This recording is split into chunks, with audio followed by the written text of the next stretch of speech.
বর্ষাকাল মানে কিন্তু ভর্তা ভাত, প্রতিদিনই কিছু না কিছুর ভর্তা অবশ্যই থাকে বর্ষাকালে। তো আসসালামু আলাইকুম, সবাই কেমন আছেন? আশা করি কাছে দূরে যে যেখান থেকে ভিডিওটা দেখতেছেন আল্লাহ তাআলা সবাইকে ভালো রাখছে। আলহামদুলিল্লাহ আমি ভালো আছি। তো আজকে কাঁঠালি বিচি আর আলুর ভর্তা বানাবো। আর আমার মনে হয় যে পৃথিবীর সবচেয়ে বেস্ট ভর্তা হচ্ছে আলুর ভর্তা। কার কাছে কোন ভর্তা ভালো লাগে জানি না, তবে আমার কাছে আলুর ভর্তাটা সবচেয়ে বেশি ভালো লাগে। তবে আমরা কিন্তু সবসময় আলুর ভর্তা খাই, তবে এইভাবে ফাটায় বাইটা কিন্তু কম খাওয়ায়। অন্যান্য এলাকায় কীভাবে খাওয়া যায় না, তবে আমাদের এলাকায় বর্ষাকালে এই ছোটো ছোটো আলুগুলো কিন্তু খোলায় টাইলা তারপরে ভর্তা করে। আর এই ভর্তাটা এত টেস্টি হয়, আসলে না খাইলে কেউ বুঝবই না। যারা খাইছে তারা অবশ্যই জানে যেটা ভর্তাটা কত মজা।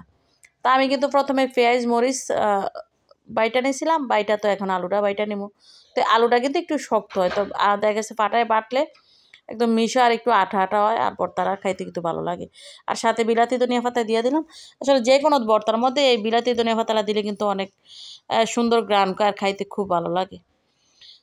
তো এমনি ভর্তা তো হাতে সবসময় মাইখা বানাই, তবে এমনি ফাটায় বাইঠা বা মাইখা বানাইলে দেখা গেছে মরিচটা ভালো করে বাইটে একদম লাল লাল হয়, খাইতেও ভালো লাগে।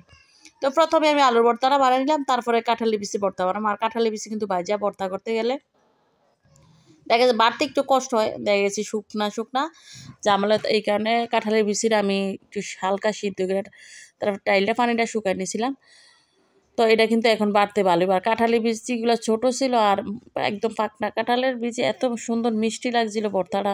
মানে যে কাঁঠালের বিচির ভর্তাটা কিন্তু একটু মিষ্টি মিষ্টি হইলে খাইতে ভালো লাগে। তো এই যে কাঁঠালের বিচিরা বাইটা ভর্তা করে নিলাম। আসলে বাড়তে একটু ঝামেলা লাগে, তারপরও তো খাইতে টেস্ট মানে একটু ভালো টেস্টি খাবার খাইতে হলে একটু কষ্ট করতে হবো। তো এই যে সাথে কিন্তু ধনিয়া পাতা দিয়ে বাইটা নিয়েছিলাম। বাইটা তো এই যে কাঁঠালের বিচির ভর্তাটাও বানিয়ে নিলাম। তো আসলে বর্ষাকালে কিন্তু দেখা গেছে ভর্তা ভাতটা খুব ভালো লাগে। তো প্রতিদিনই কিছু না কিছু ভর্তা করলে আসলে খাইতে অনেক টেস্টি হয়।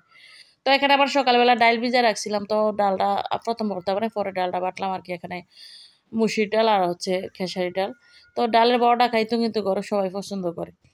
তো ডালের সাথে কিন্তু পেঁয়াজ মরিচ একটু আদা রসুন বাটা, তারপরে একটু ধনিয়ার গুঁড়া, হলুদের গুঁড়া, মরিচের গুঁড়া দিয়া তারপরে ভাইজা নিয়েছিলাম। আসলে ছেলে মেয়ে গরম গরমই দেখে গেছে অনেকগুলা খাইয়ে ফেলছে। তো দেখা গেছে বাদ দিয়া খাইতেও পছন্দ করে, তবে গরম গরম ভাজা দিলে কিন্তু আরও বেশি পছন্দ করে। তো আসলে ভর্তা আর বড়া করলাম, আর ছেলে মেয়ের জন্য তো এক্সট্রা করে কিছু রান্না করতে দিব। তো এখানে মাংস রান্না করে আমার বলছিল যে মাংসগুলা বাইজা দিতাম আর কি। তো আমার মনে হলো যে এভাবে বাইজা না দিয়ে একটু তেলের মধ্যে বাইজা তারপরে একটু হালকা মশলা দিয়া রান্না করে দিই, তো মানে খাইতে পারবো। তো প্রথমে তেলের মধ্যে কিন্তু ভালো করে মাংসগুলো বাইজা তারপরে আদা রসুন দিয়া বাইজা একটু একটু করে মশলা দিয়া তো বুনা করে দিয়েছিলাম। তো রান্না করা শেষ। তো আজকে কিন্তু একদমই সিম্পল ভর্তা, বড়া আর হচ্ছে মাংস। আর সকালবেলা বৃষ্টি হয়েছিল, দেখেন এখনও পানি পড়তেছে। তো রান্না শেষ করে আবার যে কাপড় চোপড়গুলো ধুইলাম এখানে বৃষ্টির পানি দিয়ে। তো এখন কিন্তু অনেক রৌদ্র। তো ধন্যবাদ সবাইকে, ভালো থাকবেন সবাই, আল্লাহ হাফেজ।